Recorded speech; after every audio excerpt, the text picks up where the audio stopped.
আসসালামু আলাইকুম। দেখুন, রাসূল সাল্লাল্লাহু আলাইহি ওয়াসাল্লাম এখানে শুয়ে আছেন।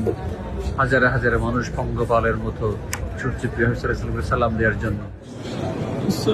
আসসালামু আলাইকা ইয়া নবিয়াল্লাহ, আসসালাতু ওয়াসসালামু আলাইকা ইয়া হাবিবাল্লাহ, আসসালাতু ওয়াসসালামু আলাইকা ইয়া সাইয়্যিদুল মুরসালিন, আসসালাতু ওয়াসসালামু আলাইকা ইয়া রাসূলুল্লাহ সাল্লাল্লাহু আলাইহি ওয়াসাল্লাম।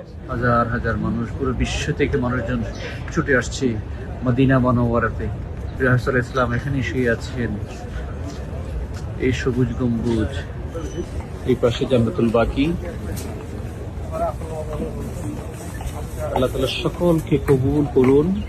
সকল মুমিন মুসলমানদের জীবনে অন্যতম আরজু, অন্যতম ইচ্ছা বাইতুল্লাহ জিয়ারত এবং মসজিদুন নববীর জিয়ারত, রাসূল সাল্লাল্লাহু আলাইহি ওয়াসাল্লামের সালাতু সালাম দেয়া। রাসূল সাল্লাল্লাহু আলাইহি ওয়াসাল্লামের কিয়ামতের দিন শাফায়াত আমাদের নসিব করুন।